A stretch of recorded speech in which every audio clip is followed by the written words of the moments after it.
Hello guys, welcome to our channel. Bigg Boss season 8లో ఈ season Bigg Boss title winning రేస్లో నిఖిల్ గౌతమ్ పోటీ పడుతున్న సంగతి తెలిసిందే. మొదటి 6 వారాలు నిఖిల్ నబీల్ మధ్య టైటిల్ రేస్ ఉంటుందని అనుకున్నారు. కానీ వైల్డ్ కార్డ్స్ ఎంట్రీ తర్వాత సీజన్ మొత్తం మారిపోయింది. టాప్ 5లో ఇప్పుడు రోహిణి, గౌతమ్ తమ స్థానాలను ఫిక్స్ చేసుకున్నారు. గౌతమ్ టైటిల్ రేసులో ఉండగా రోహిణి టాప్ 3 రేసులో ఉంది. అయితే ఈ వారం టికెట్ ఫినాలే టాస్క్లో కొనసాగుతున్న సంగతి తెలిసిందే. ఈ టాస్క్లు కేవలం టికెట్ ఫినాలే గేమ్స్లో ఉండే కంటెండర్ని ఎంచుకోవడం కోసం మాత్రమే. మొదటి 2 టాస్క్లను నిర్వహించడానికి సీజన్ 4 కంటెస్టెంట్స్ అఖిల్ మరియు హారికల హౌస్ లోపలికి వచ్చారు.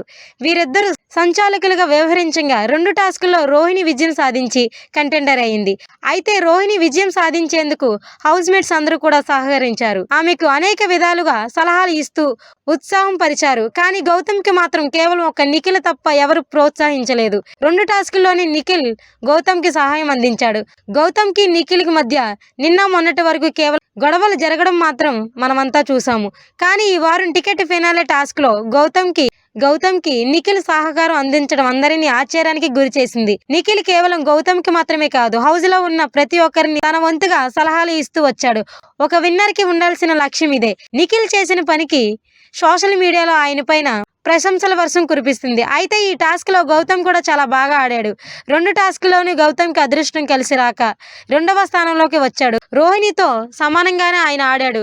తులాభారం టాస్క్లో రోహిణి కంటే ముందు పూర్తి చేశాడు. కానీ గంట కొట్టడం మర్చిపోయాడు. అందువల్ల ఆయన విన్నర్ కాలేకపోయాడు.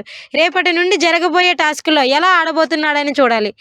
రోహిణి కంటెండర్ అయిపోయింది కాబట్టి ఆమె తదుపరి టాస్క్లో పాల్గొనకపోవచ్చు.